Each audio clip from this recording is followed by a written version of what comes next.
José, vou pegar nesta questão que eu há pouco deixei pendurada. Existem espíritos maus? Espíritos somos todos, todos nós, uns dentro do corpo de carne e outros fora do corpo de carne. E quando nós fazemos essa transição do mundo terreno para o mundo espiritual e do mundo espiritual para o mundo terreno, através do nascimento, trazemos sempre a nossa bagagem. Quando fazemos uma viagem, levamos uma bagagem. A nossa bagagem é o nosso acervo de conhecimentos espirituais e intelectuais. Portanto, em essência, não existem espíritos maus. Existem pessoas com tendências negativas, com tendências mais belicosas e pessoas com tendências mais pacíficas, de acordo com o seu grau de aprendizagem e que aos poucos vão aprendendo.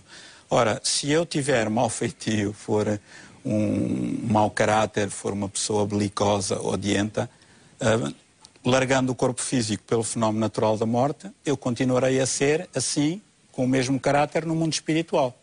Se eu for uma pessoa boa, tranquila... Para aí. E isso significa o quê? O que é que eu posso viver no mundo espiritual, sendo assim, conflituosa... O que me vai acontecer é que, precisamente aquilo que a professora Amélia referiu. É que eu vou para um determinado local no mundo espiritual, conforme Jesus dizia. Na casa do meu pai há muitas moradas, isto é, há muitos locais vibratórios onde as pessoas vivem.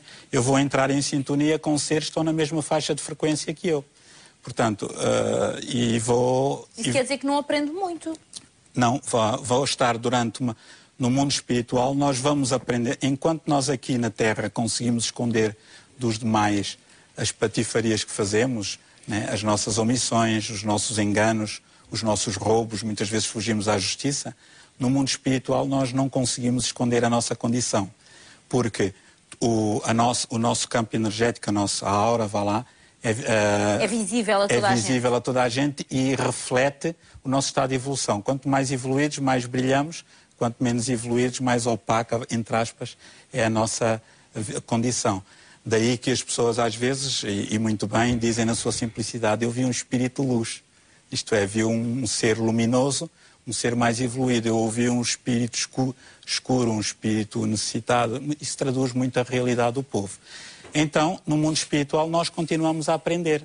Continuamos até que um dia, quando chegar a hora, quando for necessário aquele ser voltar a reencarnar, para resgatar, corrigir erros do passado e aprender coisas novas, rumo à evolução contínua, né? Ele voltará a reencarnar, com as suas tendências inatas de que já Platão nos falava, né? Curiosamente, que é o tal acervo de conhecimento que trazemos de vidas passadas. Já trazemos. Amélia, muitas pessoas, e vocês sabem disso muito bem, até porque no vosso trabalho no Centro Espírito, vocês recebem pessoas com realidades muito, muito diferentes. Muito. Há muitas pessoas que pagam muito dinheiro, gastam fortunas procurando bruxos, videntes, porque dizem que a vida está de pernas para o ar, porque há uns quantos espíritos maus que estão a controlar a vida. Aquilo que se chama encosto, penso que é assim que se diz. Eu pergunto, segundo a doutrina espírita, como é que vocês olham para isto? Isto faz sentido? Não faz sentido. Essa informação certamente foi dada inicialmente à pessoa por alguém que faz da mediunidade comércio. E há pontos, e quando as pessoas vão ao centro espírita já passaram por todas essas situações de consulta, em que lhe disseram que há um familiar que não lhe quer bem, mais um vizinho que lhe pôs sal à porta, etc. assim. E então o que é que acontece? As pessoas pagaram, não é? E o que acontece o centro espírita é o fim da linha, de um modo geral, quando já ocorreram todas essas situações em que lhe dão esse tipo de informação. E claro, infelizmente, se calhar eu também, todos nós gostamos que nos digam, olha, é o primo, é o tio que anda lá, porque mais ou menos toda a gente tem um familiar que não lhe quer bem, ou tem um vizinho que não gosta muito dele, e caminha-se por aí. E as pessoas pagam, não é? No centro espírita, tudo aquilo que se faz, passa a expressão, se faculta às pessoas no centro espírita é gratuito. E é tão comum as pessoas pensarem dessa forma que mesmo pessoas com quem falamos no atendimento, pronto, e que nos parecem com uma certa lucidez, dizem no fim, olha, eu depois deixo ali fora qualquer coisa, está bem? Quer dizer, o hábito já é tamanho que não há maneira de dar a volta ao texto. Já estão à espera de abrir a carteira em algum momento do percurso, exatamente. Mas não deixam deixar, não é? Não deixam que as pessoas deixem. Não deixamos de forma alguma. Eu sei, aliás, o José, como vem depois ao programa, diz sempre atenção, claro, no centro de espírito não se cobra nada a ninguém, não misturem as coisas, ali não há comércio. Mas as pessoas já estão tão habituadas a abrir a carteira, é ato contínuo, não é? E é de tal forma que nós, no nosso centro, temos um grupo de trabalhadores que se disponibiliza para estar ali cedinho, de modo a tentar abordar-se das pessoas que chegam pela primeira vez, ver não conhece esta pessoa, e explicar-lhe como é que funciona o centro, dar-lhe um desdobrável e tal. Mas mesmo assim, no final da tarefa, já no atendimento, tantas da matina, ainda muita gente ainda lá vem a notinha para deixar qualquer coisa. Às vezes as pessoas perguntam assim, olha, tenho de pagar. Tem de pagar. Mas não sei se vai ter como pagar, porque é bastante. Se não trouxer, eu depois venho cá. Não, o nosso preço é alto. Então, e qual é? É tentar ser melhor, tentar ser mais fraterno, ajudar o próximo, né? Portanto, esse é o nosso preço. E esse é um preço alto para muita gente. E para algumas pessoas é quase um preço que elas não sabem como é que lá vão chegar. Porque mas isso também tem a ver exatamente com a cultura do povo. Claro. Porque eu acho que nós ainda estamos a fazer um trabalho muito primitivo e em que estamos a desbravar a terra. E por mais que tentemos, eu estou-me a lembrar de um programa de televisão em que fui há pouco tempo, bem, eu fiz o que pude. Nessa semana telefonou uma senhora que era um encanto e me disse, olha, diga-me cá, minha senhora, quanto é que a senhora leva de consulta? Isto é, eu vim das Caldas a Lisboa, não entendo nada. Portanto, para vermos que as pessoas ouvem aquilo que querem ouvir. Bem, Paulo, depois de ouvir as vossas explicações sobre a questão do suicídio e o facto de, como há pouco dizia o José, vamos trazendo a nossa bagagem, não é? Vamos trazendo as nossas experiências, eu pergunto, há esperança de recuperação para um suicida ou é uma fatura que, ao longo dos tempos, vamos sempre continuar a pagar?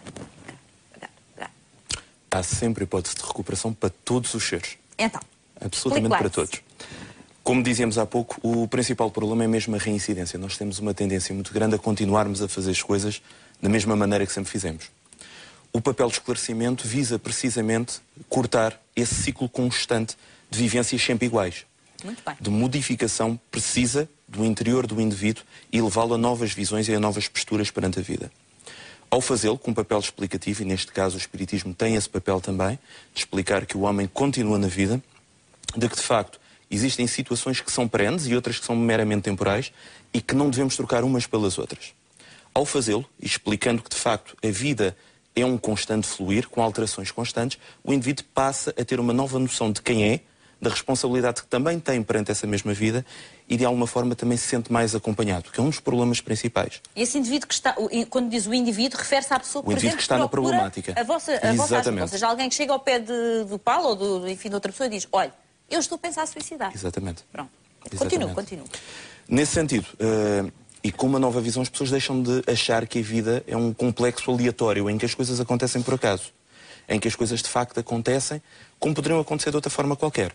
Através desse esclarecimento, nós compreendemos que existe de facto uma constante, até de ajudas que nós vamos recebendo, para que a nossa vida se torne mais produtiva e mais real.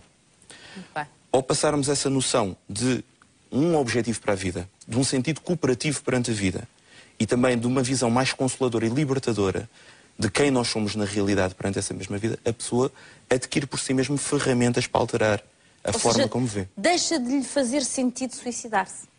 Com aquilo que a pessoa aprende, já não faz sentido. Mais importante ainda, Fátima, coloquemos a palavra suicídio aqui completamente fora. A pessoa passa a ter uma noção da importância e da beleza da vida. Viver. Que isso é que é importante. Quem adquire uma vontade por deixar de viver é porque quem realmente não sentiu, na verdadeira acessão da palavra, o fruir da própria vida. É uma inadequação. Bom, deixem-me dizer que alguns espectadores no Facebook, enfim, confidenciam-nos que já tentaram suicídio, outros que têm vontade de o fazer, gostavam de ser ajudados, não sabem o que fazer, e nós já vamos passar para alguns exemplos que estes 3 convidados podem aqui relatar de pessoas que os abordaram, dizendo que sim, que se queriam suicidar, e daquilo que foi feito para que estas pessoas hoje sejam pessoas felizes e tenham conseguido encarar a vida de outra forma. Eles já vão contar esses exemplos.